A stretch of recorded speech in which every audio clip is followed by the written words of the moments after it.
Hey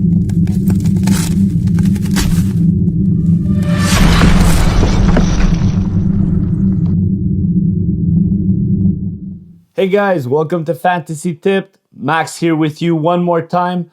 And tonight I'm going to talk to you guys about some of my favorite players that I am targeting in drafts at the moment. First up, if you're talking first round, early second round, aim no further than Brady Tkachuk. Sure value, this is what you aim for with early picks. An abundance of peripherals, including over 4 shots per game, about 3 hits per game. His fantasy stock really went up last year after posting above a point per game, on top of all the little things that he already does. Is there anything else to say here? The guy plays the toughest game, he doesn't get injured, and he keeps progressing year after year. Give me Brady Tkachuk, late first, early second round. I'm going to talk about his teammate Drake Batherson right away as well. He really got going 2 years ago before an ankle injury derailed this season. He was almost at a point per game pace, having 44 points in 46 games, including 14 power play points and a +2 ratio. He was also hitting twice per game. Last year, he had 62 points in 82 games with a pretty bad -36. And he was hitting a lot less coming back from injury. I think we all expect the Senators to be a lot better, and even if he doesn't play with Tim Stützle or Brady Tkachuk, he'll still have quality players such as Vladimir Tarasenko, Claude Giroux, and Josh Norris around him. An informed Batherson should get closer numbers to his 2021-2022 season, but for a full-length season. That includes more points, more hits, and just as many shots. Expect 70+ point season from him, and don't let him slide by you during the middle rounds. As for Mika Zibanejad, he was going late first round, early second round last year, and as of right now, he ranks number 22 and has an ADP of 26.5. Last year, he finished as the number 13 best fantasy option, and 2 years ago, he was the number 29 option. He had a career-high 91 points last season, 1 goal short of the 40 mark that he would have hit for the second time of his career.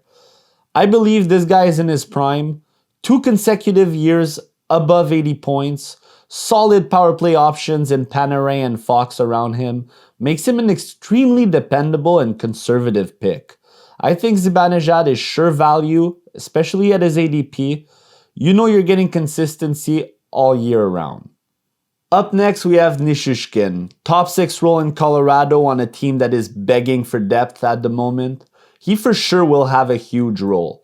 He was a top 5 fantasy player before he got injured last year. He had 7 goals, 5 assists, 12 points in 7 games, tied for team lead in goals and points.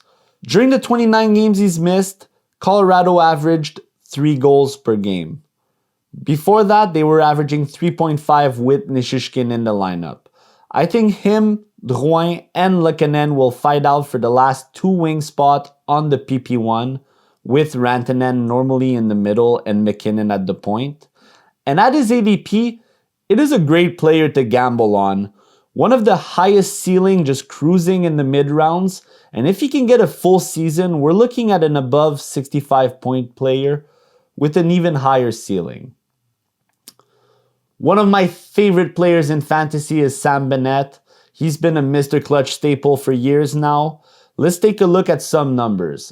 Last year, he missed 19 games and still finished as the number 121 best fantasy option. 2 years ago, during a healthier season where he missed 11 games, he still finished at number 64. The Panthers went to the Stanley Cup final last spring.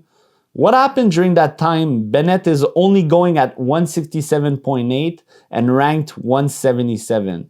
Did I miss something? There's a big chance Bennett plays with a 100-point man Matthew Tkachuk on the second line, which also means Barkov, Reinhart, and possibly Verhaeghe will play against the opposition's best lines, leaving Bennett in a great spot to produce even more than he's ever done. I love Bennett. I own him almost every year. He hits. He's dangerous. I'm going to try to scoop him up this season. I believe he could set career marks all across the board, especially with exposure to Matthew Tkachuk in Florida. Even if he misses some games, Bennett will be way better than a 160, 170 ADP player, as he has proven it in the past few seasons. Taylor Hall is not the player he was when he won the Hart Trophy a couple years ago. Last year, he was going back and forth from the second to the third line on a stacked Boston Bruins team. He ended the year with 16 goals, 20 assists, 36 points in 61 games. He also averaged above 15 minutes of time on ice, which is the lowest time on ice he's ever played since the beginning of his career. This year, he joins a young Blackhawks group and is already destined to be Connor Bedard's line mate. Do I think Bedard is worth a top round pick? I don't know. And I don't venture in the unknown. But what I do know, however, is that he will make the guys around him better. If you tell me today that Taylor Hall scores 40 goals this year next to Bedard, I would say it's not impossible. There's no competition either in Chicago on who could take his spot on the top line, which means Hall goes from a PP2 player on a stacked team to a constant PP1 threat. His time on ice should be between 18 to 20 minutes per game this year, and he should see 25% of that ice time on the power play. Sure, the injury risk factor is also looming, but at picks 150 to 170, you're not losing much with a ceiling this high. I love me a Taylor Hall mid-rounds. Now on to a few defensemen. Roman Josi's final rank of 69 is crazy to me considering he was the number 15 best fantasy option after the 2021-2022 season. Last year, he missed the final 15 games of the season and still managed a top 90 finish. And I think experts already forgot how valuable a Josi can be. With Nashville's changes up front and behind the bench, I expect them to score more goals, which means more offensive production coming from Josi. Nobody on that team will take his PP1 spot, and I expect him to be sure value once again. His ADP is at 50, making him defenseman number 5 right now, right in front of Dougie Hamilton and Quinn Hughes. Personally, I like Josi more than Erik Karlsson due to his injury history, and I have Josi right in front of Rasmus Dahlin as my number 3 best fantasy defenseman for this upcoming season.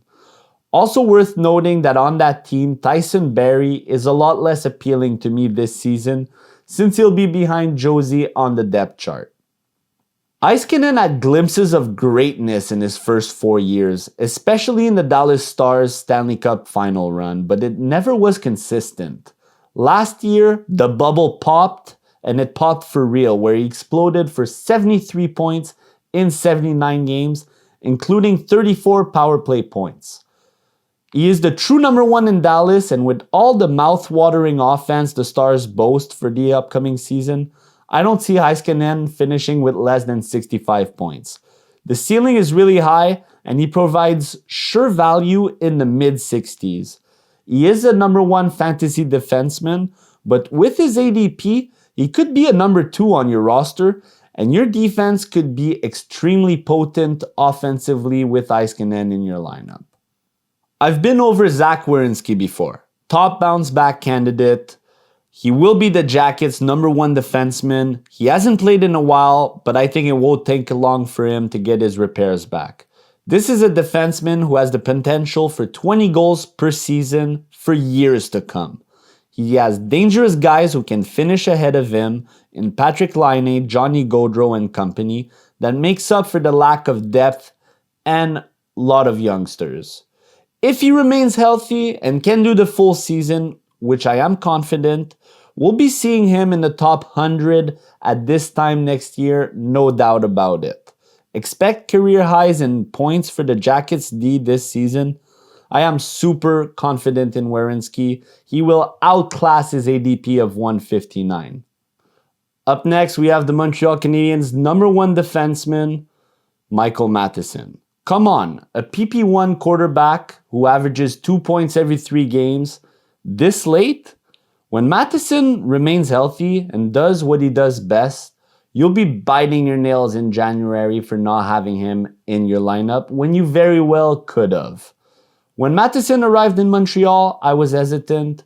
I was not convinced. But after seeing how dominant he is with the puck in possession, how smooth of a skater he is, and how he supports the offense on the rush as a fourth option, I am convinced he is worth a shot way lower than his ADP suggests.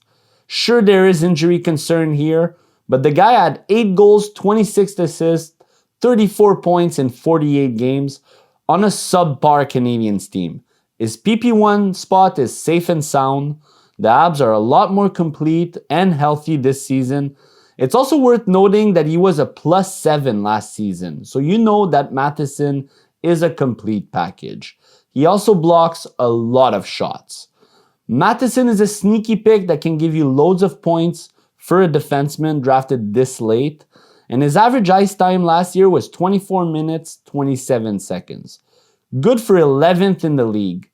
We have sure value here, and if he plays more than 65 games, he could be a top 100 fantasy option this season. Last year, Samsonov was the number 36 best fantasy option. This year, he goes at an ADP of 81 while being ranked number 113. Samsonov is a great play here. I've spoken about him before. You could stack up offensively and let other managers get the usual suspects in net, while you can scoop Samsonov up a little later down the line. Toronto is still amazing during regular season, and in my opinion, they have the scariest looking lineup in the NHL. Also, Samsonov had the best save percentage in the NHL from high danger shots last season. So if he can stay focused, we may be looking at a steal here. Meaning, if he doesn't let the easy shots go in, and he stays just as strong, I don't think Martin Jones or Joseph Woll will be any competition to take his job at the moment. I would draft him once you see 9 to 10 goalies gone in your draft. He's currently getting drafted as the number 14th goalie in fantasy. There's also other players I've spoken about in other videos. I wanted to mix things up here, but I gotta mention Evander Kane. Of course, you have the injury risk factor. If you're in a Cats league, even points league, this is the kind of guy you want to walk in fantasy playoffs with. It doesn't matter if he misses 10, 15, 20 games during the regular season, as long as your team is deep enough to make the playoffs without him. John Carlson, another great option for this year. People are forgetting about him. So if there's guys like Heiskanen that get taken early, I just turn around and I get my boy John Carlson. And that's it for today, guys. Thank you for making it this far and watching this video. If you like the content, click the like button. If you like what we post for you guys, subscribe to our channel. It's always a pleasure to be here for you, and I will catch you guys in a couple weeks. Enjoy the drafts, guys.